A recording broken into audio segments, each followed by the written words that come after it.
Ladies and gentlemen, this is the main event of the evening. It's time! This is Faisal Khan for Lights Out, and this is the Lights Out MMA Podcast. With me, all the way from Kimura Sports, delighted to be joined by the founder of Kimura Sports, Mohammed Javid. Javid, how you doing? I'm all good, my brother. Just can't wait, man, for this fight. It's going to be an exciting one. It's an exciting weekend ahead of us. UFC 261. We're bringing you a preview of UFC 261 today. Got some good fights on the card. 3 world title fights. You can't knock Dana White, man. He just puts on these brilliant cards week after week. You know, you've got obviously UFC on ESPN, UFC Saturday Night Vegas, and this one I'm really looking forward to. And I feel with this card, the attention's been taken away a lot from the males because the 2 fights you've got in terms of Zhang versus Namajunas and Shevchenko and Andrade is getting a lot of publicity behind it. I'm really glad that that's happening. But of course, the main event itself speaks for itself. Usman versus Masvidal 2, the rematch. So it's a really exciting card to look forward to. Before we obviously start going back and forth with the preview, let's just put out a few reminders out there. If the people haven't already, make sure to subscribe to the channel. Follow us on all the social media platforms. We've obviously joined TikTok as well. We'll be sharing the TikTok link in our description. But of course, don't forget to check out Kimura Sports, the best fightwear equipment going today in the business. We'll be sharing the social media links in our description. And of course, we'll try sharing your business website as well. But as I mentioned, UFC 261 takes place this Saturday night, April 24th at the VyStar Veterans Memorial Arena in Jacksonville, Florida. The main event for the Welterweight Championship is the Nigerian Nightmare Kamaru Usman takes on Jorge Masvidal. It's the second fight. So let's get down to it. Obviously, to talk about the second fight, you've got to start off with the first fight. What's your memories of that first fight? So the first fight, see, there's this thing that Kamaru Usman had a broken nose going into it. Now, one thing that I want to know is, like, how did he get cleared for a nose injury or anything like that?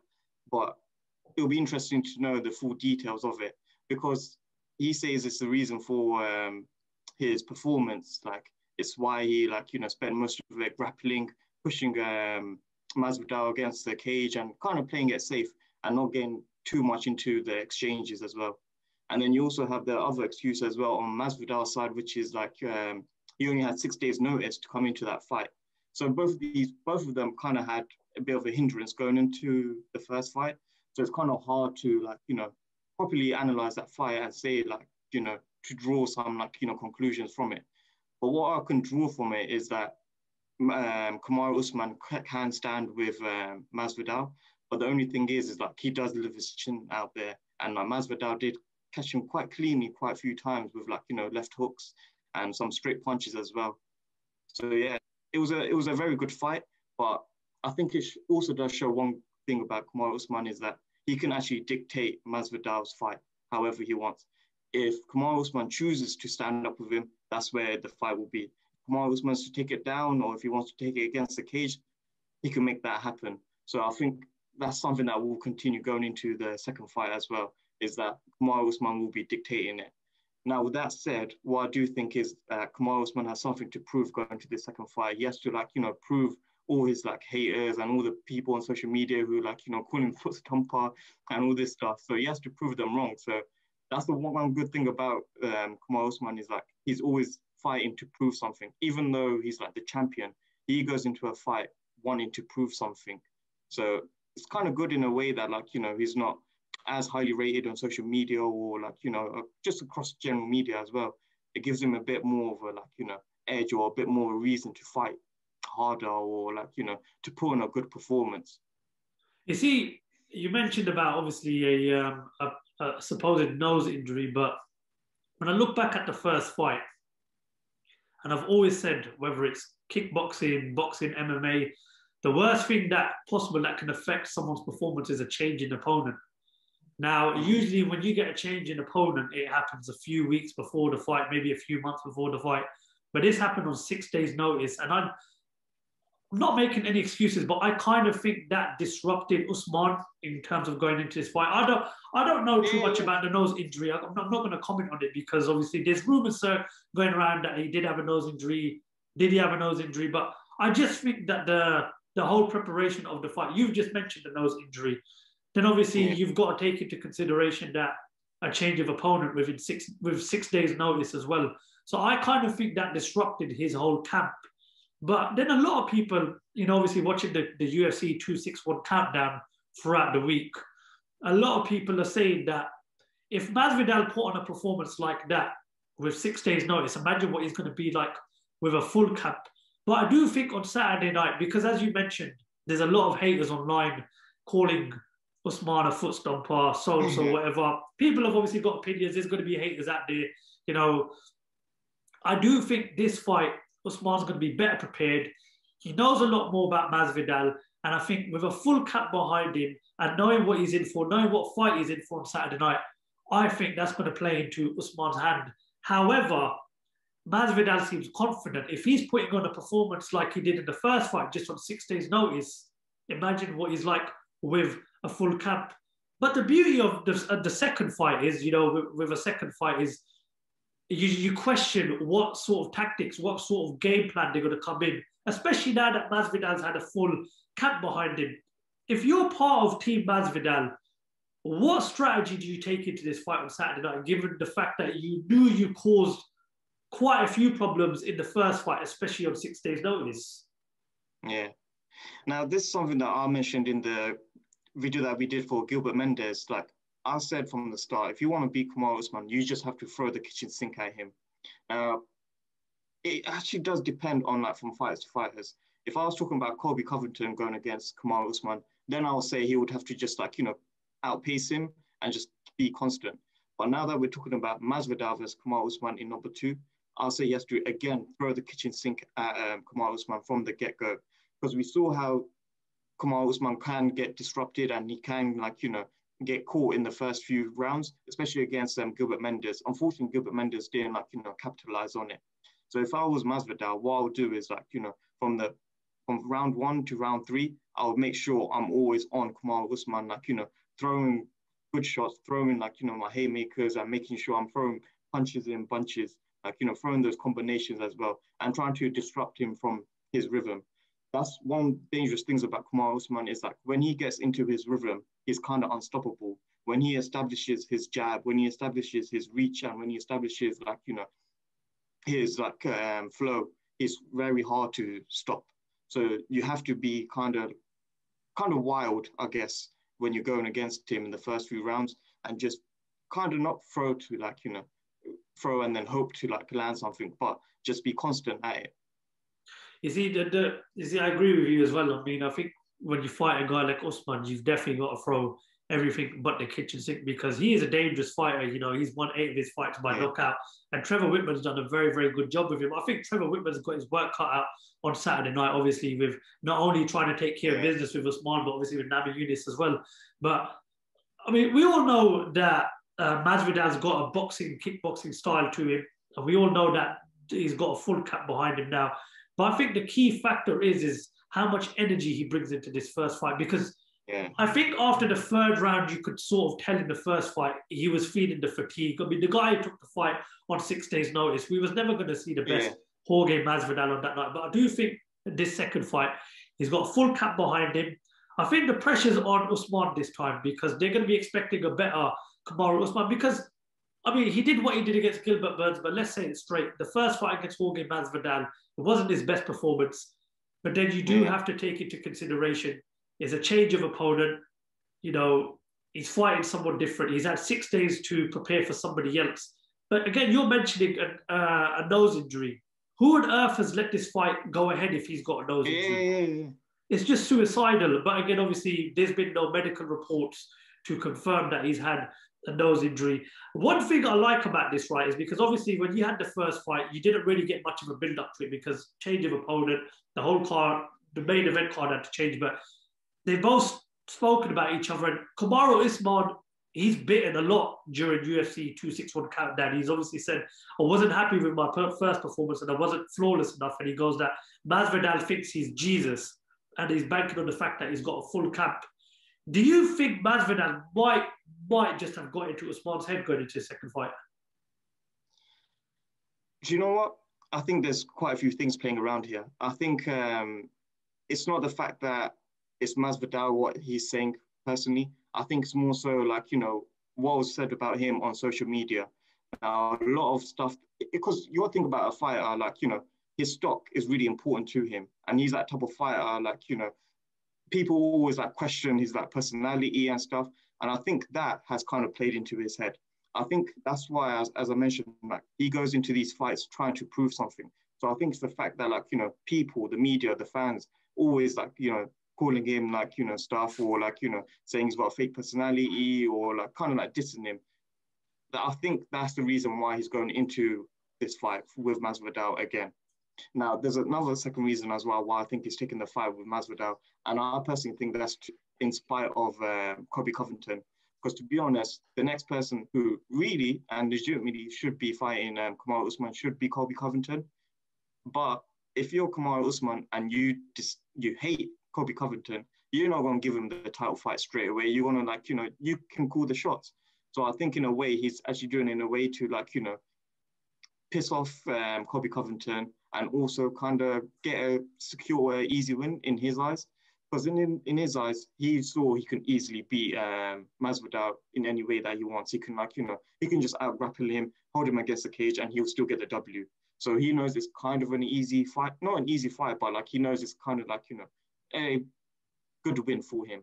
So I think it's more so the fact that, like, you know, what's been said about him on social media, the fact that, like, you know, he wants to bring his stock up.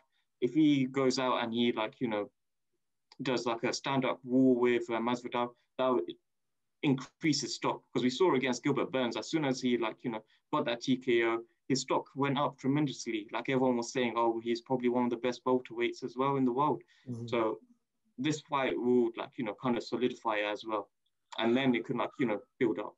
Where do you see? Obviously, we're talking about how, you know, a good performance sort of builds up Usman's stock, and it kind of like cements his name as one of the best welterweights seen. But as for Jorge Masvidal, obviously I don't know your take on the UFC BMF Championship, whether you consider it a prestige world title or you don't. Entirely up to you. Me, quite frankly, I've always, now obviously you know me, big boxing fan. I don't consider interims or regulars or these little belts as world titles. I consider the main governing bodies as real world title belts. But where do you rank Jorge Masvidal right now in that division? As you mentioned, you know, you got Colby Covington, who is likely to fight probably the winner. We all know that Kamaru Usman has already beaten him once. But for me, I like Jorge Masvidal. He's got a different sort of personality.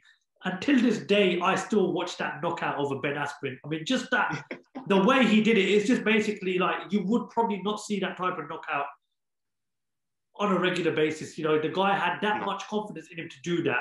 And no disrespect to Ben Askren, but he just made light work of Ben Askren. Kind of like Jake Paul did on the weekend, but the way he did it was in spectacular fashion. Now, Jorge Masvidal, he comes into this fight. He's had 49 fights. The guy's been around a very, very long time. He's beaten Nate Diaz. He's beaten Darren Till. Is this his last crack at perhaps getting a world title on Saturday night? If he loses on Saturday night, is he done, or can you still see a future of him in this welterweight division right now? No, I definitely see him continuing the welterweight division. I mean, like, if you look at his, like, background and where he came from, like, you know, these backyard brawls and stuff. So this is, like, you know, a big scale for him. This is, like, huge. So even though he's been in the UFC for a long time, like, even if he loses against Kamaru Usman, I can't see him, like, you know, kind of taking a step back or, like, you know, spending time away or whatever. I can see him, like, you know, again, trying to build up and get another crack at the title shot. So it's a long way back, though. It's a very long way back to rebuild, though, especially in this division right now. It is, because, like, you think if he loses against Kamaru Usman, there's, like, 3-4 other guys who are lined up against Kamaru Usman. You've got Till there, you've got Colby Covington, of course, there as well. And you're right. He's going to go to the back of the line, but I reckon he will still continue. He will still continue to fight. Maybe he will do another another BF or who knows, or like, you know, rerun some like, you know, silly fights again or something like that. But I can still see him continue to fight because he brings a lot of attraction. His fighting style is just entertaining. Like, he's got really crisp kickboxing skills, really crisp hands, fast hands, but it's also got a bit of a flair of like, you know, street fighting aspect to it as well. It's not like completely like, you know, textbook. It's kind of wild. So it's got that kind of attraction to it. So I reckon even if he does lose against Kamaru Usman, he'll still have like, you know, quite a lot of stock and he'll still have a lot to fight for, to be honest. And he's also got a wonderful set of hair on him as well. I love his hair, man. I'm telling you, man, if my hair was that thick, bro, I'd be ringing him right now trying to grow it. He's probably got one of the best styles as well. Bro, even when it's not braided, it's just pushed back. Like, can you imagine waking up with hair like that in the morning? You feel privileged. I just want to read a quote from the UFC 261 countdown. Masvidal said Usman does not hit hard at all, and that Usman is one of the softest hitters he has ever fought. Now, as I mentioned, 19 fights, 8 wins coming by KO. Do we need to start seeing more of the Kamaru Usman that we saw against Gilbert Burns?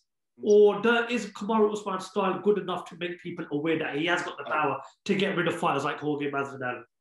Let me ask you something. Do you know how when like a boxer, when they're like, you know, when they get tagged kind of hard, they normally shake their head or they kind of play it off to make it seem like, oh, it didn't hurt. But majority of the times when someone does that, we know it means that actually they did get hurt, right? Yeah. Now, is this kind of similar to what Jorge Masvidal is doing? Did he actually get kind of hurt by what Kamaru Usman was doing? Did Kamaru Usman actually hit hard? And is he actually like kind of playing a psychological warfare here by saying he doesn't hit hard? I think there's a lot of mind games going into it. I think it's maybe his way of trying to get Usman out of his comfort zone and engage him into a brawl, because we both know that Masvidal is the more boxer, kickboxer type of fighter going into this fight. Yeah, no, that's actually quite a valid point as well. We were just talking about Jorge Masvidal saying that Usman's not really much of a big hitter. Are these mind games going into the fight? What was your thoughts on those comments? And Kamaru Usman, in your mind, is he a big hitter or not? I think, well, firstly, about the mind games, I think you put it quite nicely. I think Jorge Masvidal is kind of baiting him into like a brawl. Maybe you just realize, like, you know, maybe Kamaru Usman is fighting for, like, you know, his stock levels to, like, make him more appealing to the fans. So maybe he's trying to make him get into a brawl, trying to, like, you know, play with his ego, maybe trying to say, oh, you can't, like, you know, stand up with me and, like, you know, just punch it out, because that's exactly what Masvidal wants. He doesn't want a grappling fight because that's somewhere where he would lose. He needs it to be a stand-up war. And to be honest, he does have a good chance if it was a stand-up war. Right. But in terms of what was you going to say? Yeah, so Kamaru Usman, does he hit hard? I honestly think he does, because let's think about it. He broke Kobe Covington's jaw, and he knocked down Gilbert Burns with a jab. So he definitely 100% does hit hard, but I don't think he has that, like, you know, he's a one-punch hitter, like, you know, a one-punch knockout artist, something like that. I think he maintains, like, you know, a constant power level throughout, and, like, he's able to maintain it. Because, again, he has, like, Coach Trevor Whitman with him. And he, as you mentioned, he's a great coach, so he'll be teaching and he'll, like, make sure Kamaru Usman doesn't gas out with, like, you know, wild haymakers, but make sure he's, like, you know, continuously at a good percentage putting out power into his shots. So I don't think there's a lot of truth behind what Masvidal said in terms of Kamaru Usman having power, not having power behind the shots. I think he does. But I think what adds to it is, like, he's always continually throwing. He doesn't, like, you know, just throw, like, you know, a single punch and that's it. He moves around. He throws 1, 2, 1, 2, 3 leg kick, and then he would wait for you. He would try to throw. He doesn't throw a lot of counters, but he does, like, you know, he's always in the pocket and he's always in front of you throwing. So that continuous, that barrage of fighting style, it does, like, you know, it does lead to a knockout, it does lead to TKOs. And you mentioned something interesting as well. Does Kamaru Usman need a knockout? Does he need a TKO? I think he does. I think he doesn't need it. If he does even get, like, you know, a definitive win, it still does do well for him. But if he gets a knockout over Masvidal, he would skyrocket. And like, I think it's more so for himself. He would like, solidify himself. Like, not only is he a top level, A-level grappler, but he's also a top level striker as well. And to be honest, he kind of has proved himself against Colby Covington, because Colby Covington is probably one of the best strikers in the welterweight division. But if he does it again against Masvidal, that would just like, skyrocket him. And he's already kind of considered like, one of the best welterweights currently, but he does have a lot of haters. So if he does do this against Masvidal, again, he'll be winning over the haters now. Well, 19 fights, 18 wins, 8 of those coming by KO. And you saw what he did to Gilbert Burns. As you mentioned, he broke Covington's jaw. The guy's got power. He's a world champion for a reason. But I do think it's mind games. I do think it benefits Masvidal if it is a more of a brawl rather than a grappling match or pushing him onto the cage, which we all know Usman likes to do. But I just think, look, it's a results business at the end of the day. Usman's not going to care how he gets the job done. Obviously, for him, all that matters is the W on Saturday night. But he does need to look good as well. I think he needs to put in a better performance than he did in the first fight. Let's get a prediction. Saturday night, I think this time Kamaru Usman's going to knock out Jorge Masvidal on Saturday night. Bit of a bold statement because everyone I've spoken to, they'll be like, Usman by points, Masvidal by points. No one's really mentioned a knockout. And do you know what, Javid? I know I'm not saying this yet, but do you know when we did the first ever podcast where we was previewing Poirier McGregor 1? I wanted to say Poirier was going to knock him out as well. But I just thought because it's Conor McGregor, I just thought given the benefit of the doubt. But I do think Kamaru Usman will knock out Jorge Masvidal on Saturday night. What's your predictions? 20 minutes or about half an hour before this podcast, I was thinking to myself, I know you're going to ask me what my prediction was, and like I've been thinking over it for a little while. Kid you not, it's the same. I reckon he's going to get a TKO. I reckon Kamaru Usman by a TKO. I don't know why. I just kind of got like a bit of a gut feeling. But at the same time, I do feel like maybe we are, maybe others are, maybe like, we're kind of like downplaying Jorge Masvidal. He is a top level striker as well. But this is more of a gut feeling. I just got a feeling he's going to get a TKO. It's kind of strange because I feel like Kamaru Usman is the one he feels like he's the one who's a challenger in this fight. I feel like he's the one who has more to prove, more to win in this fight, even though he's the champion. But that's a good thing about Kamaru Usman. He goes into these fights with like, a lot to prove to himself. So that's what I like about him. But yeah, my prediction is TKO. Oh, listen, Masvidal, tons of experience, 49 fights. The guy has been around for a very, very long time. He's 36 years old. Will he finally become a world champion on Saturday night? Let us know your comments in the comment section as well. Let's move on because that's the first of 3 world title fights. As I mentioned at the start of the podcast, there's 2 women's fights for world titles. For the women's strawweight championship, Weili Zhang or Zhang Weili, I don't know which way you pronounce it first. She defends her women's strawweight title against Rose Namajunas. And as we mentioned, it's a busy night for Trevor Whitman, not only being in the corner of Kamaru Usman, but also being in the corner of Rose Namajunas. Now, remember when we done, I think it was our last podcast, we spoke a lot about Amanda Nunes. We said she's arguably one of the greatest fighters in MMA history in terms of the women's side of things.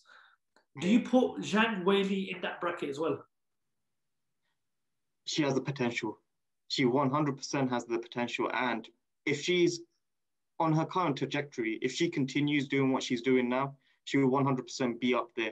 Whether or not she's like, replaces Amanda Nunes as number 1, I don't know. I think it might be kind of too soon to call, but she definitely has the potential to be considered one of the greatest female fighters. If not, she'll be up there, at least number 2, considered like, one of the greatest fighters. Now, the thing about her is like she's actually solid. Like she is just like she looks like a specimen. I ain't gonna even lie, man. Like she can brawl, she can like she's got crisp striking, and she's physically like very, very strong as well. So and she's very skilled as well, very skilled.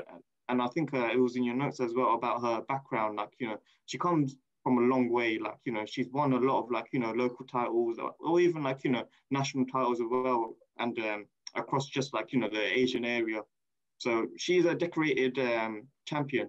Like even though she's like kind of blown up on the UFC scene quite recently, she is like a decorated fighter, and she does have a lot going for her. But yeah, definitely. Because of her previous fight as well, I kind of want to put her up there as well against, I can't remember, Joanna. Joanna Jezadri. Joanna. Yeah. Well, she's the first ever Chinese UFC champion, first from China. She's had a very good career. 21 consecutive wins in a row, ranked number 3. She's ranked number... The rankings at UFC did just as worse as the rankings in boxing. How have you got the world champion ranked number 3 in a division? It just doesn't sit right with me. Former Kunlun fight female strawweight champion as well. She's achieved a hell of a lot. And I just think, like, when we look at Amanda Nunes right now, she's just knocking people out. She's just making light work of everybody, you know, apart from Valentina Shevchenko, which we'll come on to a bit later on. But this woman right here is an absolute beast. You said she's a specimen. But Rose Namajunas as well has had a pretty good career as well. Former UFC women's strawweight champion as well.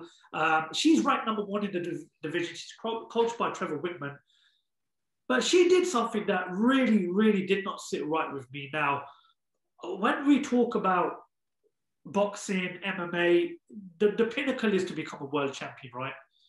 Yeah. When you're a world champion, right, it should be seen as a privilege. You know, you are the man, the woman. You know, everyone looks up to you. You know, you are the sort of the hunted one. People want to beat you. If I was a professional boxer or a professional fighter and I was world champion, I would be just as hungry as I was before I was world champion, because that is obviously my time to prove that this is the reason why I'm world champion. Now, when she lost her world title against Jessica Andrade, she turned around and said that it was a massive weight off her shoulders. That did not sit right with me, because that told me 2 things. Either one, she was just in the game to become a world champion and just sort of like leave it there, and she wasn't hungry to be more successful. Or 2, she couldn't handle the pressure. What was your thoughts on her comments before we talk a bit more about Namajunas when she, you know, because it did not sit right with me, those comments. You know, losing a world title is one thing, but to turn around and say, you know, it's massive pressure off my shoulders, it just didn't sit right with me. Yeah, see, this is kind of a difficult thing, because, like, at the end of the day, I'm a pundit. I'm just kind of like an analyst. I'm not like a pro fighter. I've trained, like, you know, fighting for a few years, but, like, you know, I'm nowhere near their level. So kind of don't like to say it, but I'll just say it. It's like, I feel like it's a sign of weakness, like a sign of mental weakness.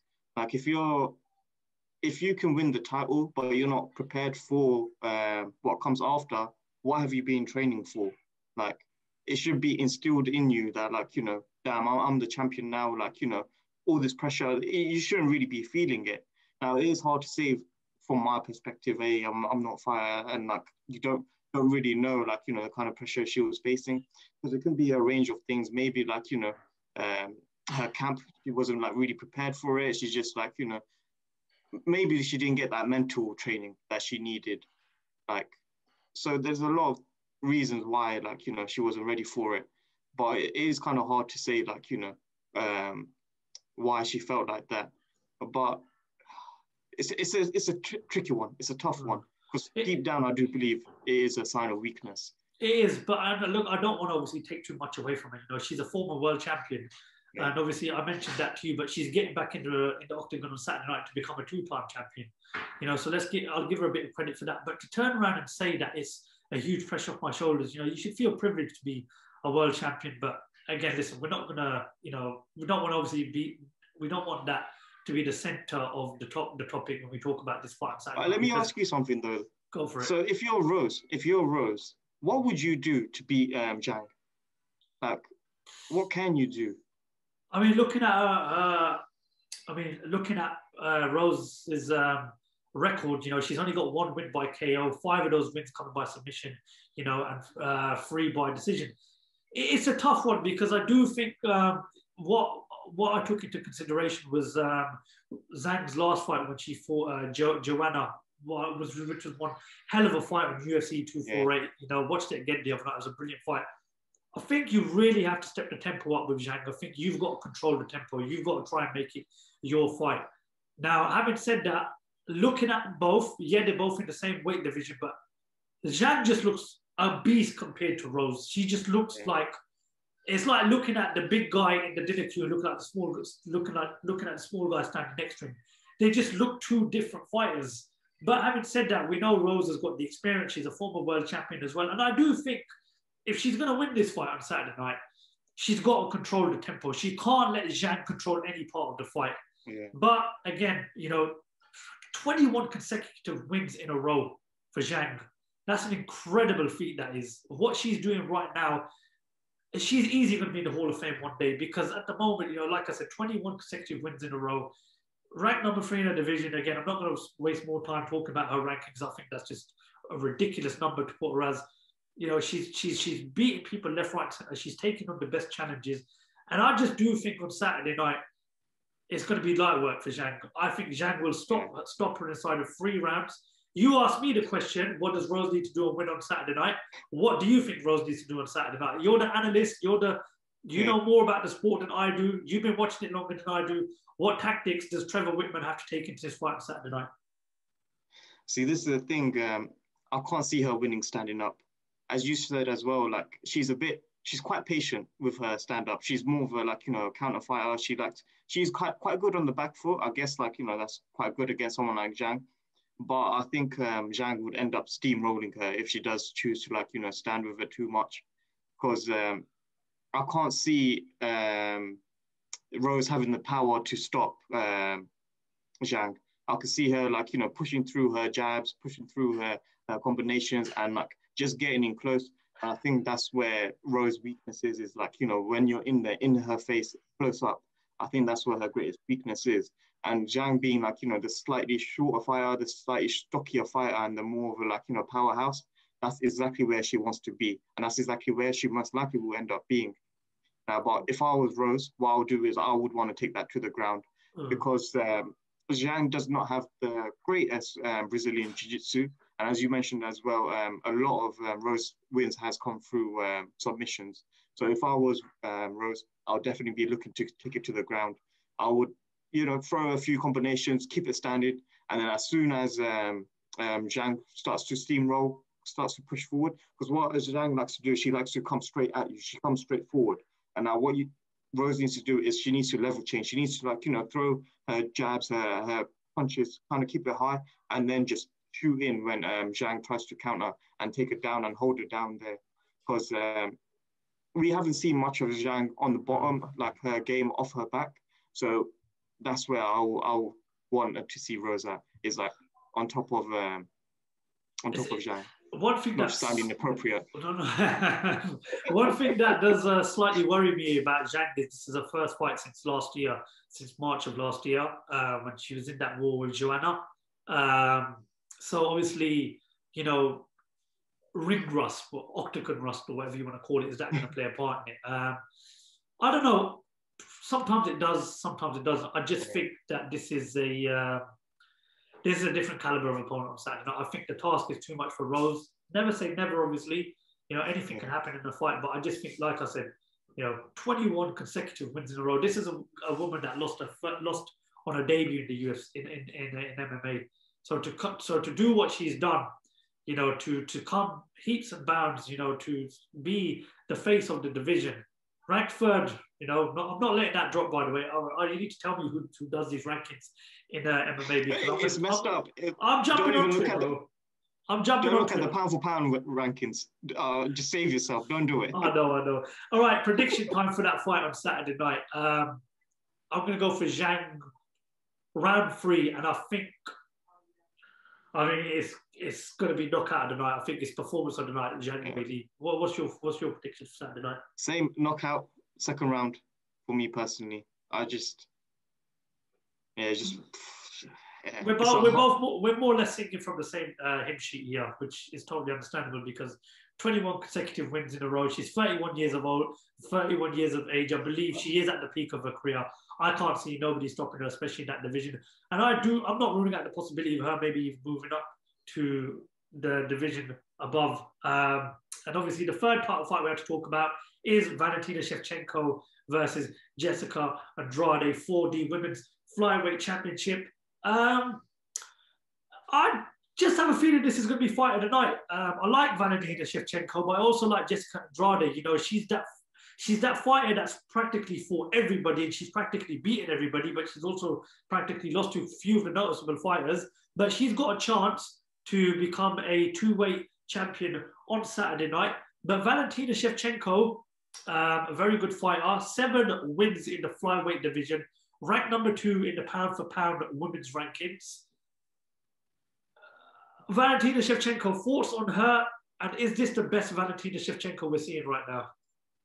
See, my opinion is slightly skewed because, like, as you know, I'm a massive Muay Thai guy. I love, like, you know, Muay Thai fighters, and that's exactly what Valentina Shevchenko is.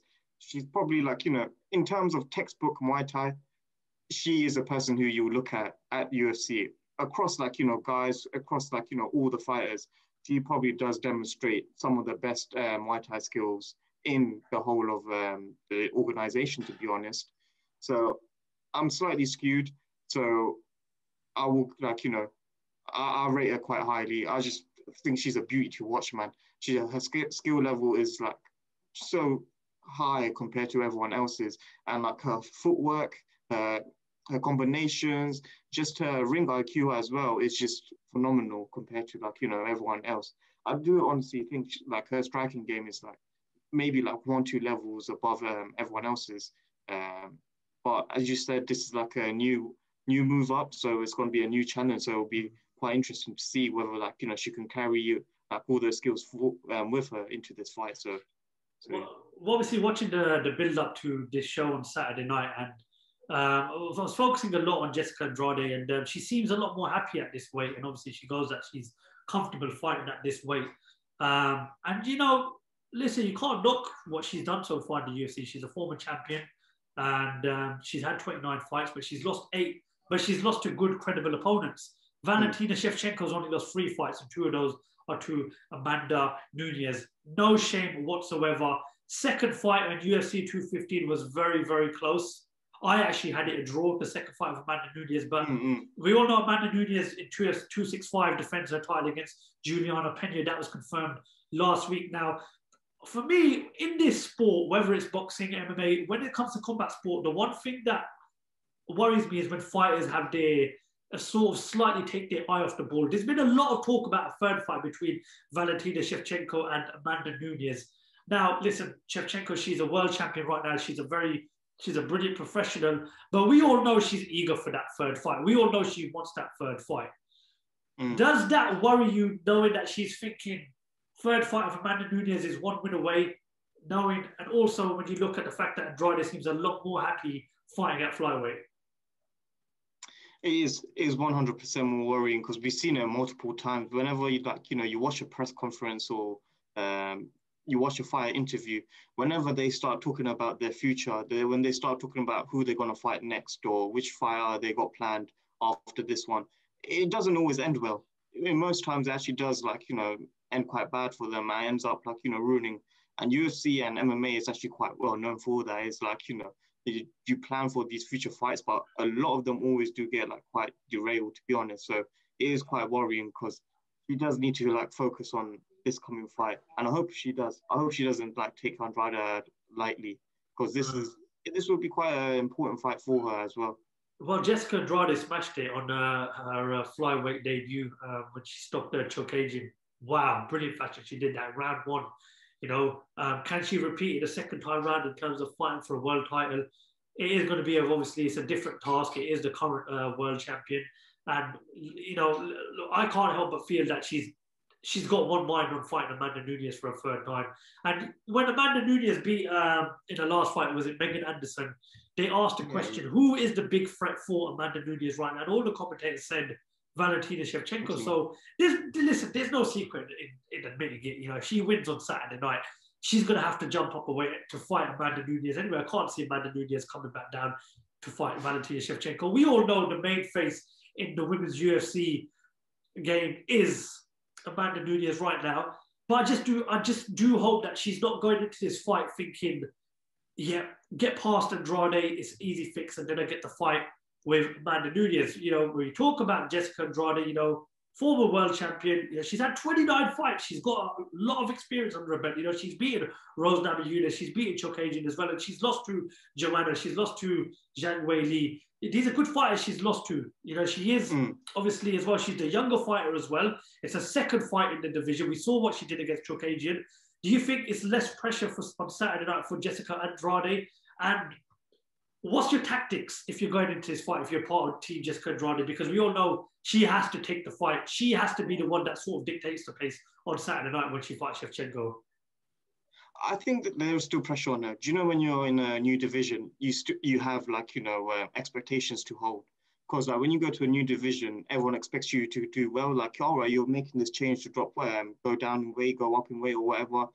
You should be performing well. Like if you drop down in weight and then not do well, then it's just it discredits you quite a lot. It just shows, you can't do well in your original weight and you can't do well in a lower weight as well. So that would definitely be playing in her head as well. So possibly, I reckon the pressure will still be there.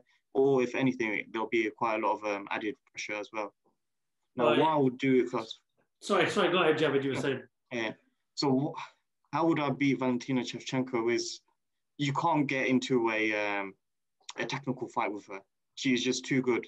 Like, if you get into a technical battle with her, she will most likely be able to avoid and counter and win off points. Because that's actually my prediction is Valentina Shevchenko on points, just because of how good she is able to dictate the pace of a fight. So if I was Andrade, what I would do is again, I'll be trying to push her, pressure up, keep the distance close as well, and throw in some elbows, throw in the knees as well. Yeah, I agree with you, man. I mean, I think definitely, when you're the challenger, the last thing you want to be doing is letting the champion dictate the pace, because once that happens, it's a long way back. And again, as I said, she's got tons of experience, but Shevchenko's had 9 fights less than her, but she is a world champion right now. And she really is causing a lot of havoc in her division. And you can't talk about Valentina Shevchenko without mentioning a third possible fight with Amanda Nunes, because no one's stopping Amanda Nunes right now. And there is probably only one face that is capable of it. But listen, man, Jessica Andrade is here to spoil the party on Saturday night. She's a former world champion. She's got a chance to make history on Saturday night. Who knows what can happen? Prediction time. I think Valentina Shevchenko wins on points. But it'll be a close fight, because look, man, Jessica Andrade, she's no pushover, man. She's a Brazilian jiu-jitsu, bro. And you're a fan of the Muay Thai fighters. She's also got a lot of experience in Muay Thai. She's a very good fighter, man. She's got experience, and she will ask questions of Valentina Shevchenko. What's your prediction for Saturday night? I reckon it's going to be a close one. I don't see it being it's going to be one of those fights where you might be able to give it either way. I see it being a really good war, but I just see Valentina Shevchenko winning again by decision as well. But probably, I don't think it's going to be a huge difference. I don't think she's going to overwhelm her and win in a dramatic way. It's definitely going to be a good card. Which fight stands out for you on Saturday night? Because even the rest of the undercard is pretty tasty. But out of the 3 world title fights, which is the one you're going to have your eyes glued to the most? It definitely has to be the Kamaru Usman versus Masvidal, man. I'm actually so excited for that fight, because I know both of them are going to be bringing it. It's going to be a stand-up war. I know it's going to be a hell of a fight, man. Yeah, it is. It's definitely going to be a good fight. First fight was pretty decent. I do expect, the second fight. Masvidal's had a better camp now, as he keeps on saying. And, no broken nose. No broken nose, Hopefully there's no change in opponent. I'm looking forward to the press conference and the rest of the media weekend. Do you know what else, right? I'm really happy that there's fans back into it, because when we saw Biakovic and Israel Adesanya, these shows, man, listen, obviously we're in a pandemic right now. We have to make the best out of the situation. But when there's fans in the arena, then you just feel the buzz a lot more. So I do. Yeah.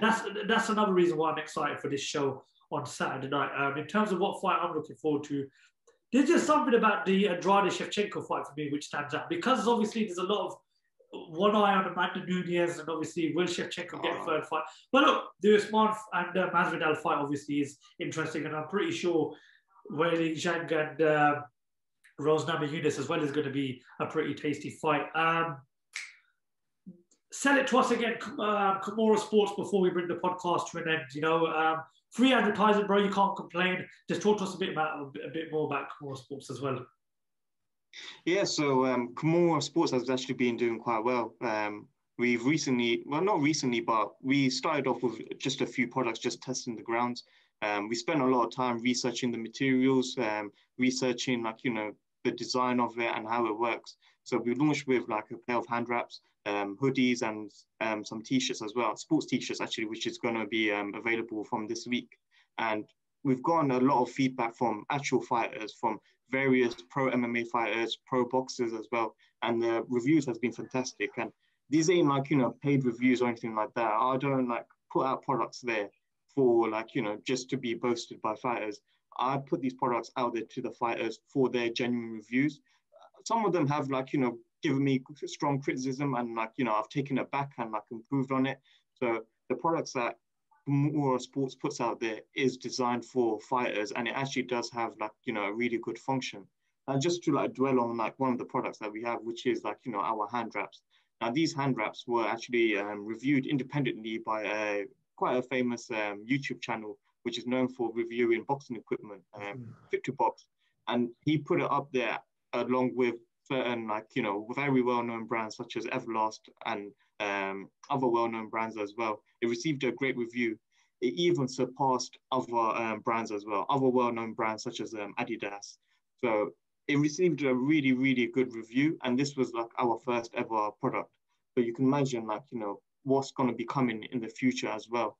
It's just a continuous improvement and like a continuous look at innovation, look at performance, and looking at also the design aspect, the artistry behind it. We spend a lot of time perfecting everything that we do. So that's like, you know, one of the equipments that we do.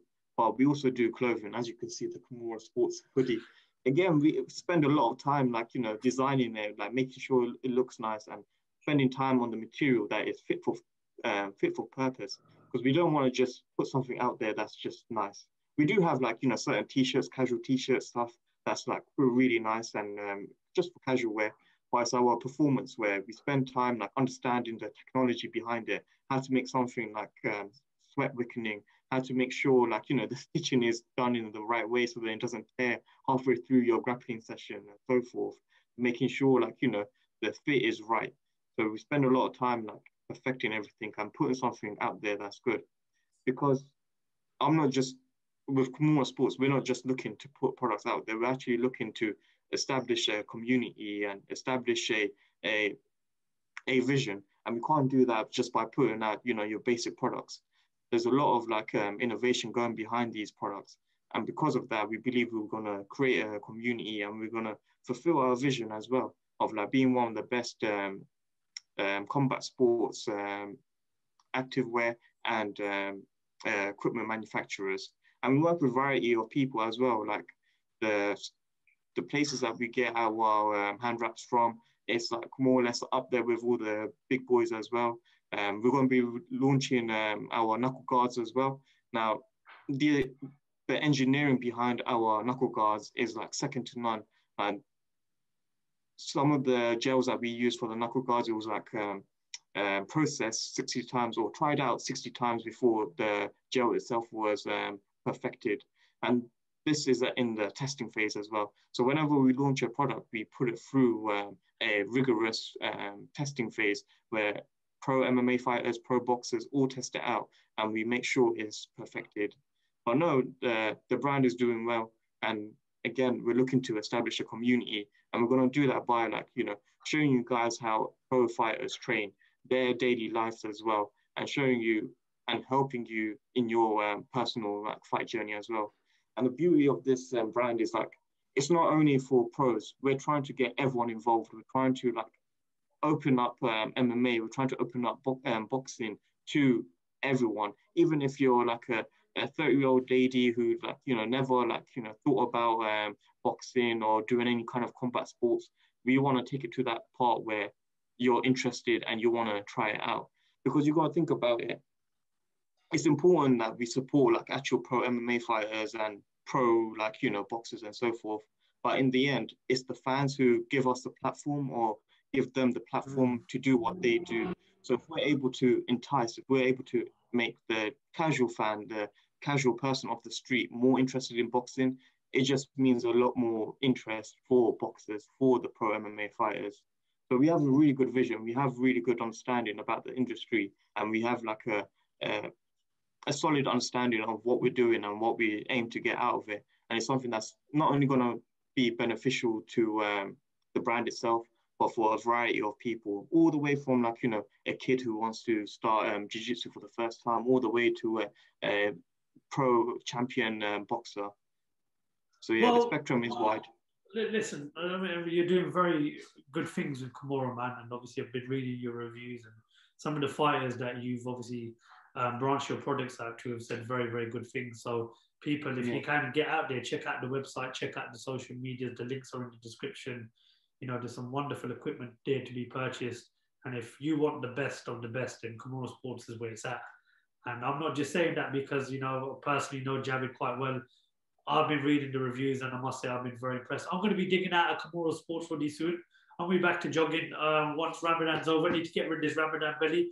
But no, listen, 100%. What with Javid, massive shout out to you for doing what you're doing. And, thank you. You know, you've obviously, you know, you're doing it for the right reasons. You want to branch out to the people that have never really considered, you know, boxing or mixed martial arts, and with the right equipment, what a way to push people into that industry. So well done. Links are in the description, guys.